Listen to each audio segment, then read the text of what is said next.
We're going to go ahead and kick this next bit off. My name is JW. I'm on the LCAN steering committee. Also work for a little mom and pop store called the National Outdoor Leadership School. And it is my honor to introduce Alicia Cox here, who bravely drove a Chevy Bolt, an electric vehicle, over Togety Pass, and she's here right now. Let's give her an applause right now.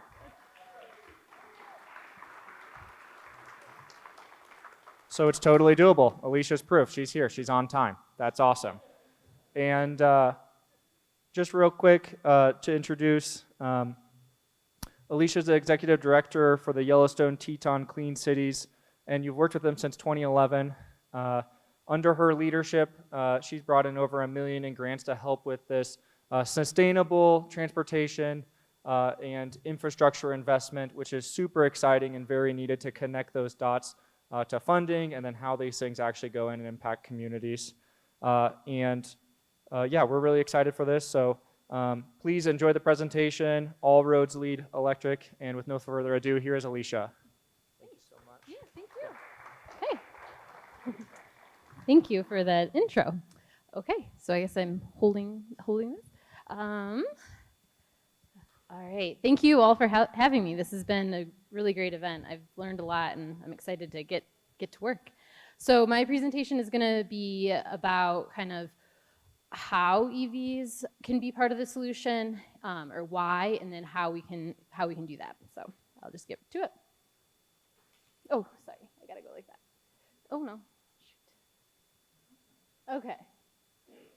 So a little information about my organization, just so you understand who we are. So Yellowstone-Teton Clean Cities, we're a nonprofit. We're based in Jackson, Wyoming, but we serve the communities of the greater Yellowstone ecosystem.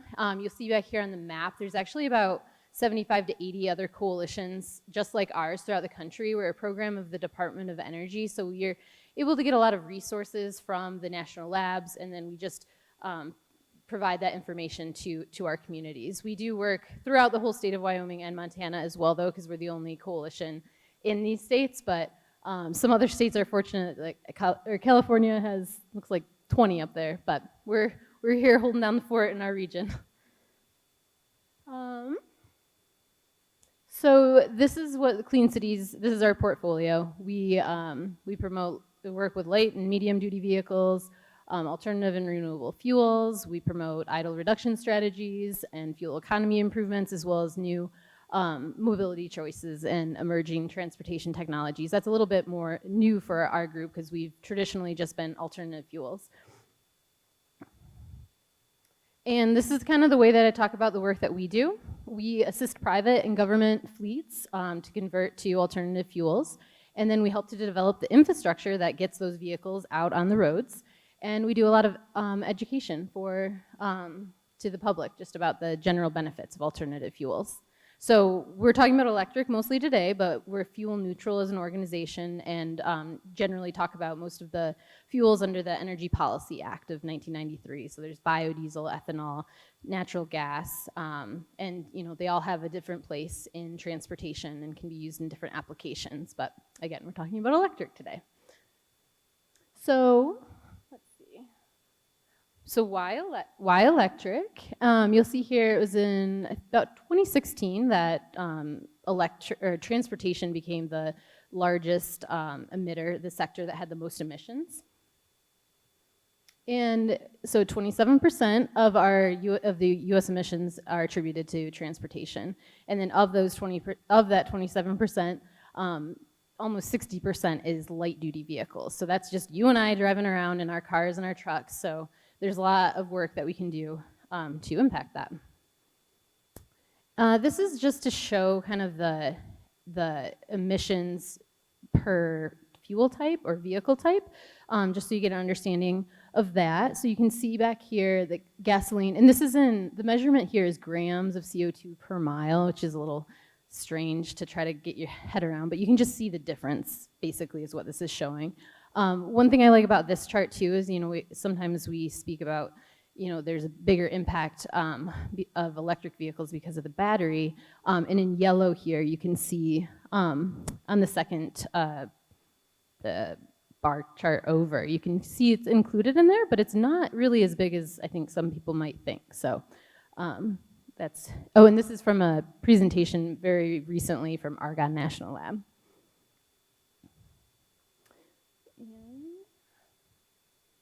Oh boy.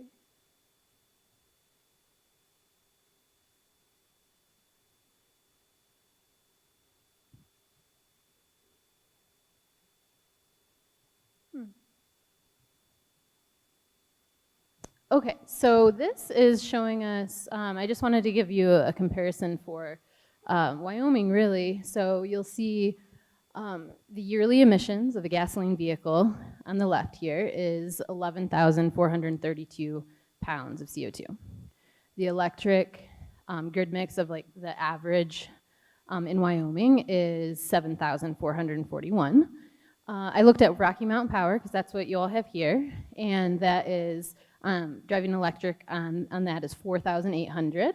The national average is a little less than that, and then Lower Valley Energy in Jackson is actually 400. I wrote 200, so it's meant to be 400, but Lower Valley Energy gets their energy from Bonneville Power Administration, so there's a lot of hydro there. But you can see that this is, in Wyoming, it's still less emissions to drive electric, regardless of where the energy source is, and this just shows that there's room for more alternative fuels, and we're going to be hearing about wind right after this. So, and then just to put into context too, so like the gasoline vehicle, so that's about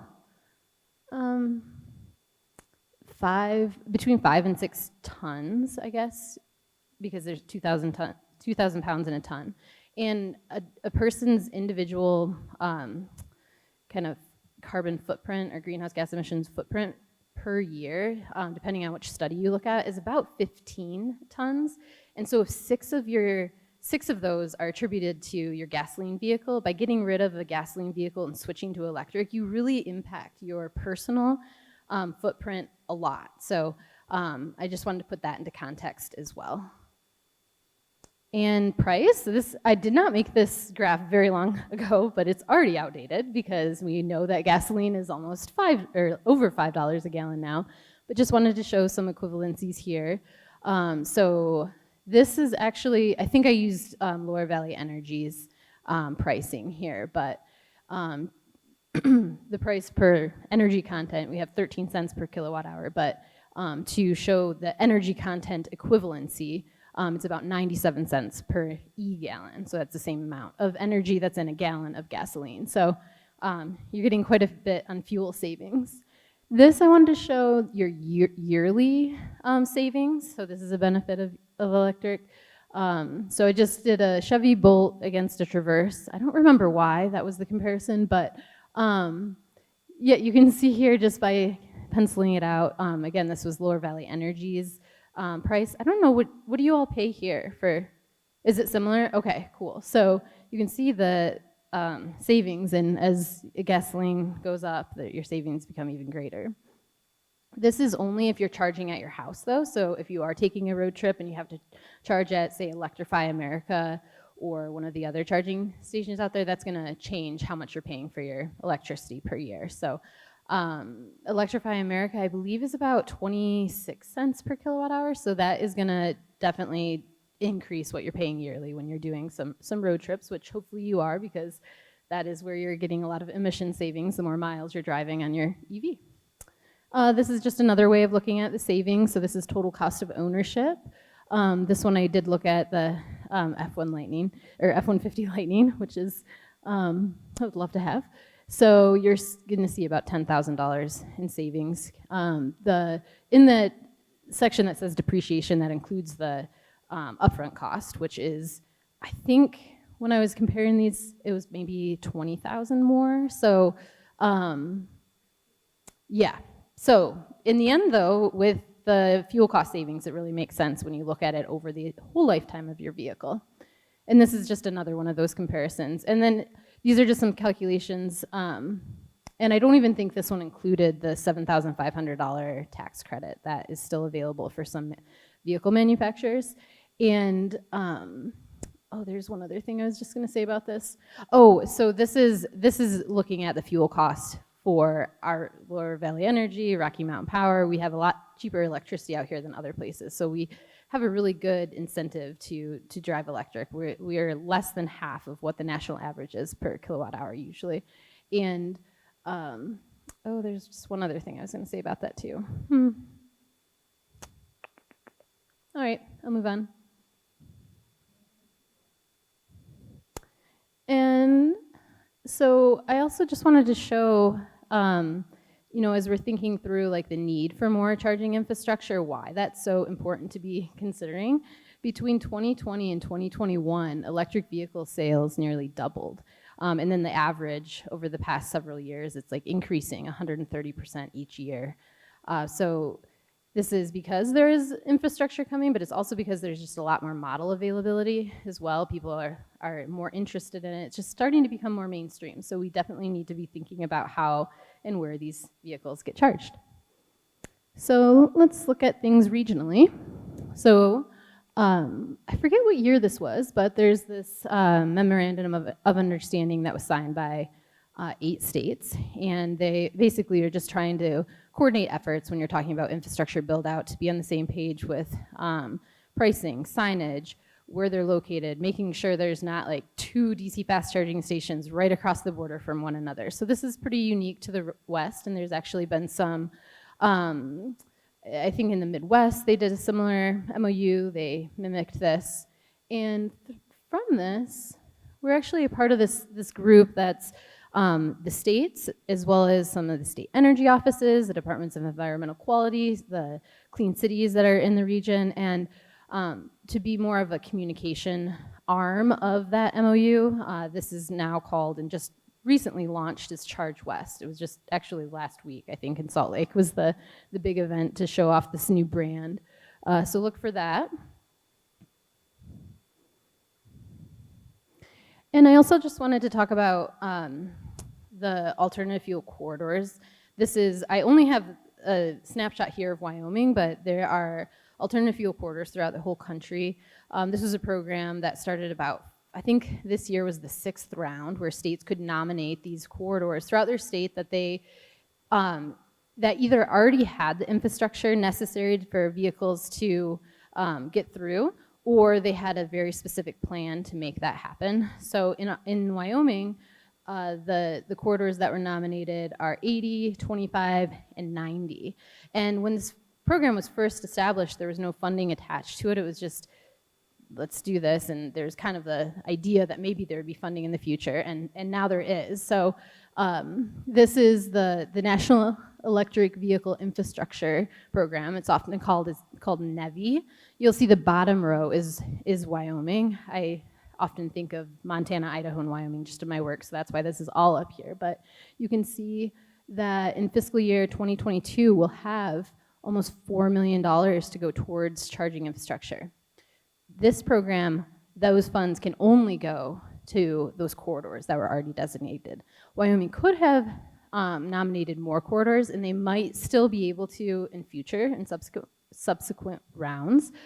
So we want to stay on top of that to see how this first year plays out with them just funding the actual ones that were previously nominated. But this amount of funding should be about almost 8 stations. This funding is very unique too, because to build out these corridors, and the funds can go towards these charging station sites. And these sites have to have 4 stations at 150 kW power, and they all have to be able to provide that power simultaneously. So it's a really big ask. So, you know, Johnny was saying that in Jackson we had the first stations. Those stations in Jackson are 50 kW. So it's awesome that we have them. That's like a third of what one station at one of these locations is supposed to be. So we've got some work ahead of us to build this out. And this is just to give you guys an idea of how many electric vehicles there are in the state right now. There's 456 currently registered, and this map shows you which counties they're registered in. This might be a little bit outdated, and it only includes electric vehicles. It does not include plug-in hybrids, which would raise this number up quite a bit, and those vehicles use charging infrastructure. So it'd be great if we could get better numbers, but this is what we've got from the state so far. And then just a snapshot of our infrastructure right now. So this is what we have for DC fast charging. we have 4 locations though, so that's good. 2 of these are pretty recent with Electrify America.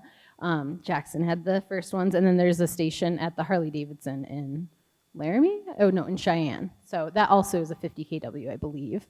But then we have quite a bit more for level 2, which is also useful. And yeah, so we have 4 universal DC fast charging stations. We have a total of 62 locations throughout the state. One kind of rule of thumb is that we generally need 10 to 15 stations, or sorry, 1 station per 10 to 15 registered vehicles. But that's just a rule of thumb, and that doesn't even explain like where and what type of station. So we are doing okay for the minimal amount of EVs we want, but we want to increase the amount of EVs. And then just to do some calculations, there is a tool that we have through the Department of Energy. It's called EVI Pro Lite, and I think that's, yeah, electric vehicle infrastructure projection tool. And you can type in how many vehicles that you want or that you have, and it will tell you what type of infrastructure you need. So it's pretty useful. I did some calculations to just show that in 2030, if the amount of EVs registered in the state continues to grow at 130%, we'd have about 3,700 vehicles in our state by 2030. So this is the infrastructure that we would need. But this is also assuming that people do a lot of charging at home. So if there's this bottom part here, it says % of drivers with access to home charging. But if we just change that a little bit, so maybe 20% of people in Wyoming don't have access to home charging, we're gonna need a lot more infrastructure. So I think something like this is really useful in looking at your specific community, knowing the breakdown of what your household, like what the nature of charging infrastructure at home is like in your community, because this information isn't incredibly helpful statewide, but when you look at it more local, it will be helpful. So just wanted to share that.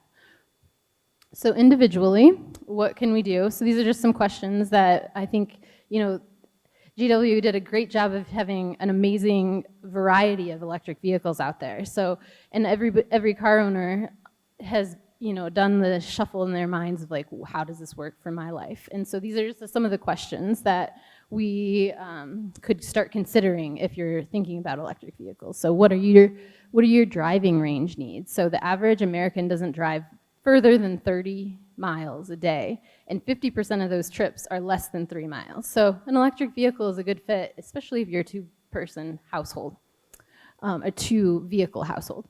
And so what type of EV is best for me? There's over 50 models now, and we have got a great variety right out there that you can look at. What range do you need? Can you buy a used first generation EV, like a Leaf that only has 70 miles range? Does that fit your needs? Does that price, fit for your family? Or are you like somebody who really wants the newest technology? So you want the Mustang and the fancy ones. And then what are your charging needs, and are there stations where you're traveling to? Oops.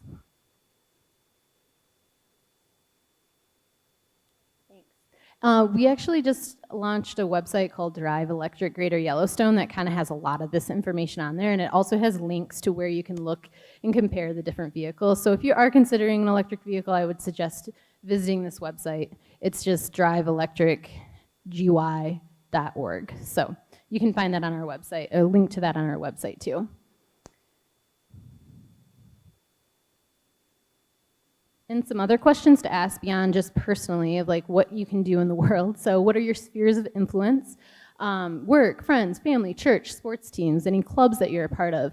Talk about electric vehicles, and then encourage charging station development. At your workplace, if you don't already have workplace charging, suggest that to your employer. An employee is 600% more likely to purchase an electric vehicle if there's charging infrastructure at their workplace. So even if you personally aren't driving an electric vehicle, if you encourage your workplace to do so, you might be helping somebody else out and helping get other EVs on the road. So just think through through those options.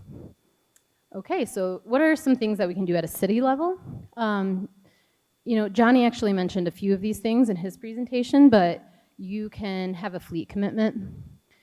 You can decide how many vehicles that you want to transition to. You can have like a mandate that all new purchases have to be electric. And so, if you're a city council member or if you want to talk to your mayor or anybody, like this is something that makes a big difference.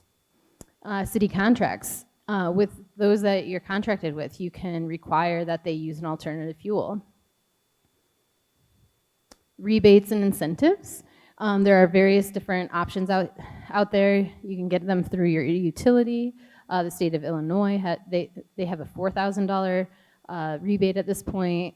Colorado had one as well. I don't think we're going to have a state level one in Wyoming, but look to see if this is something you could do at the city level, the local level. If you're own a business, like you could offer this to your employees. Transit commitments is another thing. In Jackson, START they were trying to reach 40% electric by 2022. They have the funding to get there, but they're not there yet. Like Johnny said, we have 8, then there's 6 others that we have the funding for, just aren't physically with START yet. And then this is a big one as well with codes and ordinances. So it's helpful to think through things at a system level. So if you can change what is required of new developments to require charging infrastructure, that just happens across the board. Right now, you kind of have to sift through and see what new developments are happening and reach out to your council or reach out to the developer and say, you should use charging infrastructure or you should include it at this new site. But if it's passed across the board, then it just is happening, and it's just something that that the new development has to follow. So I suggest this. We've hired a recent planner to really develop the language so that it can hopefully move through quickly and get adopted in Jackson, and we'd love to work with other communities to do the same. And this is just a way to bring it all together, put it in one place. There's a lot of communities that have done electric vehicle plans, and sometimes plans take a lot of time and sit there. So you could also do something as simple as a flow chart on what what you'd like to do as a community. So I would suggest that as well. And some community focused programs. So one that we worked on with our utility and another organization is our electric vehicle experience program. Our Bolt is outside, and basically we got a grant to pay for the lease of the vehicle, and then we worked with Lower Valley Energy, and members of Lower Valley Energy can borrow this vehicle for 1 to 3 days just to check out driving an electric vehicle. There are not often EVs on the dealership lot in our region, so having access to an electric vehicle and just trying it out is really helpful for people to decide if an electric vehicle makes sense for them or not. So having more infrastructure and trying a vehicle are 2 of the biggest things that can help people decide if the EVs work for them. And yeah, so these are just a couple other ideas. Challenge other communities, partner with car dealerships to offer discounts, group vehicle purchasing, and then just host events like this. The car show out here is a great example of that. And this is just an example of what a group buy looked like in Colorado. So they were able to get the price down, $18,000. This was a Nissan Leaf, and this was a while ago. But and then some education and outreach. So having information about charging infrastructure and electric vehicles in your climate action plan, having it something signed by the mayor, marketing and advertising, and then dealer incentives. So just getting the word out there and providing some educational opportunities for your community is really helpful. And then as far as how to make some of these things happen, the currently available funding is, there's a lot of funding right now through the infrastructure bill. And so I talked about the NEVI funding, and that is $5 billion, but that is going towards those alternative fuel corridors. This fall, there's another round of funding, or another kind of pillar of that program, and there's going to be $2.5 billion for community-based projects. And these are grants, and you do not have to be on the corridor. So this is something that I think, this community, Jackson, some of the communities not on the corridor can look at. And in the bill, they have to have the rules or the guidance for that funding out by November. So we'll be seeing that this fall. So something already to start thinking about. And then there's a lot of funding for electric school buses. And then the Department of Energy every year has a vehicle technologies grant. There's a notice of intent out right now, and we've sent out information on our newsletter about this. There's some different project areas that they are wanting to fund. A lot of them are level 2 charging at multi-unit dwellings. So if you have an interest in that, check that out. I'll try to figure out how to share some of this information through follow-up emails. And then one other thing, these are just through the federal agencies, but there's also, the state of Wyoming still has a lot of their Volkswagen settlement funds. Over $1 million of those dollars can go towards electric vehicle infrastructure, and that also doesn't have to go on corridors. That can be level 2, that can be DC fast charging, that can be in communities off corridor. They haven't opened up that funding yet, but it's sitting there. So know that that's going to be available as well. I think they're probably going to open that funding at the same time they're opening the NEVI funds, probably just to be efficient with having different grant cycles open. But look for that. And then there's also, I don't know how much is left, but there's millions more for vehicle replacements to remove diesel vehicles off the roads with cleaner burning diesel or other alternative fuel vehicles. So pay attention for that. I feel like that's going to be rolling out hopefully this fall. They've been sitting on that money for a long time, and I think I am really hopeful. I want to get that out the door and cleaner vehicles on the roads. And that is that. So thank you very much for listening to all of that. I appreciate it.